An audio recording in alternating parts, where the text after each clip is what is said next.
आज के हम अपने इस वीडियो में सीखते हैं पॉलीगन्स के बारे में। ठीक है, तो सबसे पहले सीखते हैं कि पॉलीगन्स होते क्या हैं। पॉलीगन्स होने के लिए दो सिर्फ हमारी इंपॉर्टेंट कुछ कंडीशंस हैं, अगर वो पूरी हो जाएंगी तो पॉलीगन्स है। कौन कौन सी?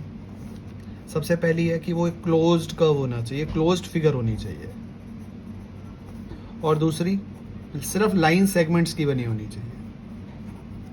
ठीक है, क्लोज्ड फिगर होनी चाहिए और लाइन सेगमेंट की बनी होनी चाहिए। Minimum number of sides polygon होने के लिए कितनी ज़रूरी है? 3, यानी 2 अगर साइड्स हैं तो उससे हमारी कभी भी फिगर क्लोज नहीं होगी। तो मिनिमम 3 साइड्स से हमारा पॉलीगन बनता है और उसको हम ट्राइंगल बोलते हैं। A closed curve, next topic है closed curve which is not a polygon, circle. देखो वो क्लोज तो है फिगर लेकिन पॉलीगन नहीं है। क्यों? क्योंकि ये हमारा एलिमेंट नहीं है, उसमें लाइन सेगमेंट से बना हुआ नहीं है वो। अच्छा, नाउ एक ना वर्ड होता है polygons, now the word is regular polygons. तो क्या फर्क होता है पॉलीगन और रेगुलर पॉलीगन्स में? रेगुलर पॉलीगन्स होते हैं वो पॉलीगन्स जिसके सारे एंगल्स और सारी साइड्स इक्वल होती हैं।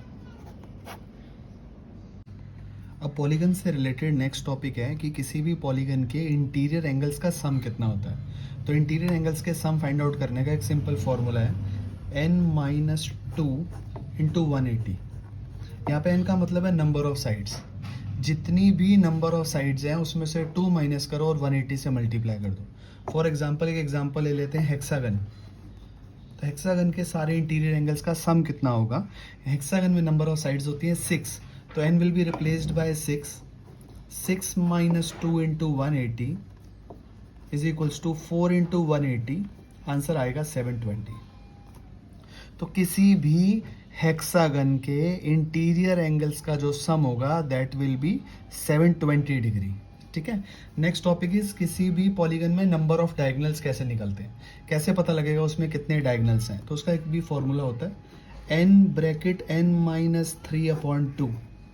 ठीक है, जैसे अब हम इसमें पेंटागन ले लेते हैं। तो पेंटागन हैज 5 साइड्स, तो इसमें n की वैल्यू 5 होगी। 5 से इसको रिप्लेस करते हैं। 5 माइनस 3/2, आंसर इज 5 इंटू 2/2। 2 से 2 कैंसिल आउट, 5। तो अब पेंटागन हैज 5 डायगोनल्स।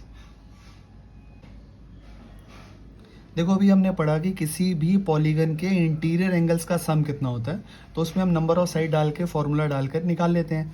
अब नेक्स्ट टॉपिक आता है कि किसी भी पॉलीगन के एक्सटीरियर एंगल्स जो बनते हैं उनका सम कितना होता है। तो याद रखना, irrespective of the number of sides, सारे एक्सटीरियर एंगल्स का सम जो होता है that is always 360 degree. Exterior angles का जो सम होता है वो कभी भी चेंज नहीं होता। अगर ट्राइंगल्स के तीनों एक्सटीरियर एंगल्स का सम बोलेंगे तो भी वो 360 होता है। डेकागन 10 साइड्स के एक्सटीरियर एंगल्स का सम बोलेंगे तो वो भी 360 डिग्री ही होता है। It never changes. ठीक है, अब एक रिलेशनशिप होता है हर एक साइड के एक इंटीरियर और एक्सटीरियर एंगल का। वो रिलेशनशिप क्या है? सिंपल है, interior angle plus exterior angle, इन दोनों एंगल्स का सम है दैट इज 180 डिग्री। बेसिकली ये लीनियर पेयर बनाते हैं। जैसे देखो एक ये ट्राइंगल में ये जो एंगल है ये इंटीरियर एंगल है, अगर कोई साइड प्रोड्यूस करेंगे तो बाहर एक्सटीरियर एंगल बनेगा। तो हमने यहाँ पे सीखा कि इंटीरियर एंगल और एक्सटीरियर एंगल का सम जो है वो 180 होता है।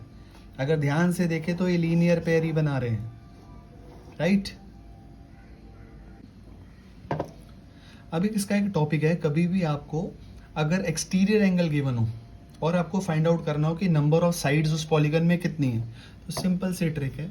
अगर हम 360 डिग्री को मेजर ऑफ एक्सटीरियर एंगल से डिवाइड कर देंगे तो जो हमारा आंसर है वो आएगा नंबर ऑफ साइड्स।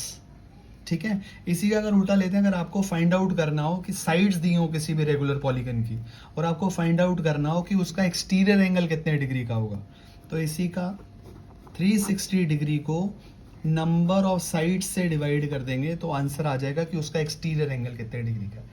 जैसे एक एग्जांपल ले लेते हैं, आपका एक हेक्सागन है, एक डेकागन ले लेते हैं। डेकागन में 360 डिग्री को अगर 10 से डिवाइड करेंगे तो हर एक एक्सटीरियर एंगल जो होगा वो 36 डिग्री का होगा। और अगर इंटीरियर एंगल निकालना होगा तो इसको 180 में से माइनस कर दो तो आंसर आ जाएगा दैट इज 144 डिग्री।